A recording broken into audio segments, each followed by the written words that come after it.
दिदे, लय मिस केलं बघ तुला. लय गप्पा मारायच्यात तुझ्यावर, लय किस्से सांगायचेत.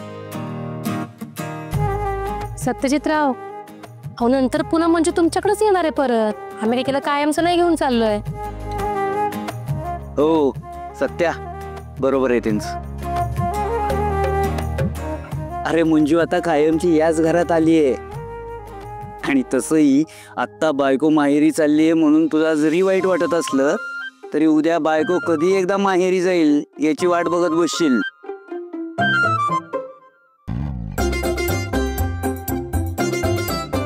बरोबर पप्पा, बरोबर. नाही पप्पा, माझ्या बाबतीत असं नाही होणार. मला माझी बायको कायम जवळ पाहिजे माझ्या.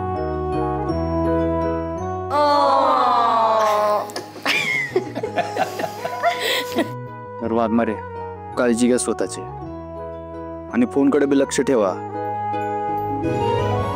म्हणजे आदनमधनं बोलत जावं माझ्याशी. आणि गप्पा मारणं तेवढं रमू नका की जेवण वेळेवर होणार नाही. वेळेवर जेवा आणि वेळेवर झोपा. जास्त जागरण करू नका. असं कसं बरं बोलताय दाजी? आता तुमच्याशी गप्पा मारायच्या म्हणजे तिला जागरण करावंच लागेल की, कारण दिवसभर तर आम्ही दोघी गप्पा मारत असणार आहे. काय दिले? बर ठीक आहे वाघमारे, आपण लवकर बोलू आणि लवकर झोपू. म्हणजे तुमचं सुद्धा जागरण होणार नाही आणि माझं सुद्धा जागरण होणार नाही. आणि सगळ्यात महत्वाचं वाघमारे, तुमच्या त्या आत्याबाईपासून जरा जपून राहा. दाजी, तुम्ही काहीच काळजी करू नका. त्या आत्याबाईवर बरोबर लक्ष आहे माझं. ठीक आहे, चला मी तुम्हाला सोडायला येतो. चला. सत्या, तू नका जाऊ सोडायला.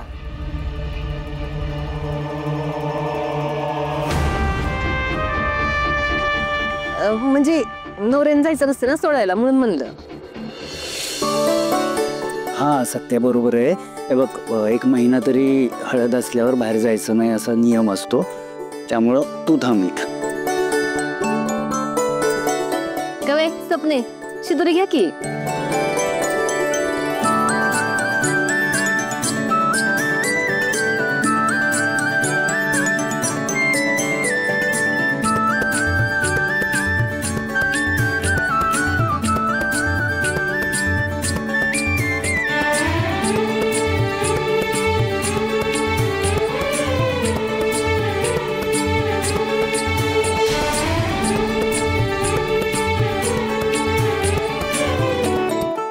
मंजिरी, तुला तर ठावच आहे, मी माझ्या स्वतःच्या हाताने शिदोरी बनवली ती.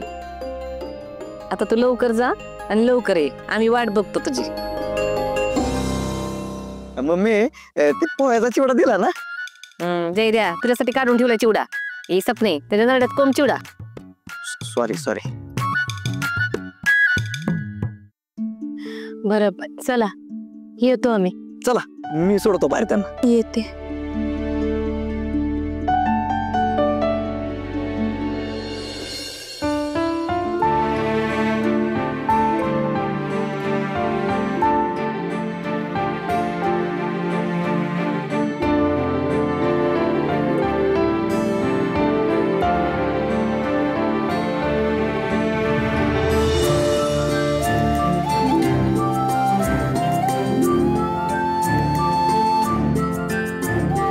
मंजिरी गेली तर आता घर सोनं सोनं वाटेल ना.